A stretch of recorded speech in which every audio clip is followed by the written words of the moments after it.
You don't have to travel far in the Northern Territory to see people living in poverty, with conditions in some remote communities labelled as almost third world. This week marks Anti-Poverty Week, and human rights advocates travelled to Darwin to raise awareness of the plight of Indigenous Australians. I spoke to human rights lawyer Father Frank Brennan during his visit to Darwin. Frank Brennan, welcome to the program. Thanks, good to be with you, Louisa. It's Anti-Poverty Week. How big of an issue is disadvantage and poverty in the Northern Territory? It's a huge issue here, as your viewers would well know. As it's been for many years up here, the situation of remote Aboriginal communities continues to be very difficult, and governments of both political persuasions have found it an intractable issue, and so-called interventions haven't provided magic answers. We're now one of the least egalitarian societies in the Western world, and the gap between rich and poor is increasing. Now, where that really impacts is with Aboriginal Australians. I mean, for example, a lot of talk going on about increasing the life expectancy of Aboriginal people, sure, but the life expectancy of non-Aborigines is increasing more rapidly, and so the large gap that's there at the moment, within another 10-20 years, it'll be a 21-year gap. There's been an enormous investment in housing and infrastructure through the Northern Territory intervention. Surely that's going to be doing something to break down the cycle of poverty. It is, but it's only a start, and what people down south often don't understand is that there's just been such a paucity of resources invested for so long that there's still just so much to do.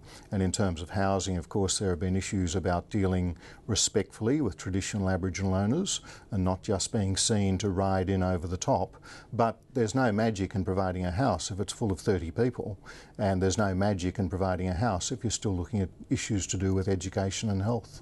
Do you think it is a matter of more cash, more money? More cash and more money always helps, but as we've seen in Anti-Poverty Week, one of the advantages of this sort of week is that we can do a bit of lateral thinking, looking outside the square, and some of the more detailed research which is being done by bodies like the government's own Social Inclusion Unit.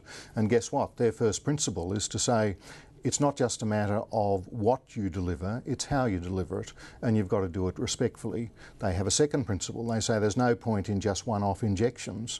And thirdly, you've always got to be looking at structural change. Why have you been such a critic of many aspects of the Northern Territory intervention?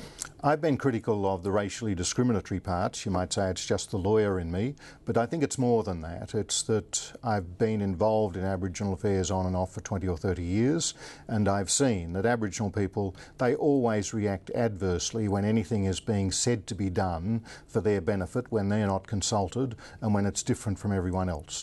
Jenny Macklin says the next phase of the intervention will focus on education and maintaining the alcohol restrictions, expanding the policy that parents who don't send their children to school will have their welfare payments suspended. Do you support that approach?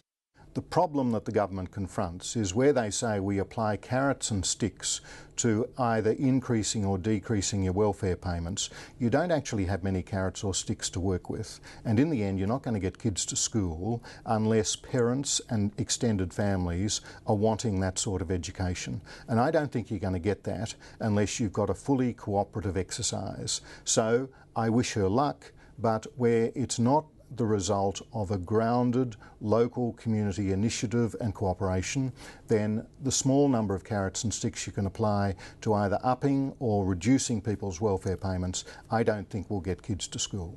But Jenny Macklin says that the message is loud and clear from Aboriginal people through her consultations that they in fact want this tough kind of approach. Yes, the government has engaged in a consultation, but as your viewers would know, who responds to those sorts of consultations? It's those who are already in some sort of relationship with government. And they say, yes, bring it on, we'd like more of this. I'd be more interested in those who haven't participated in the consultation. They're the ones most likely to have kids who aren't yet attending school. Frank Brennan, thanks so much for talking with us. Great, good to be with you.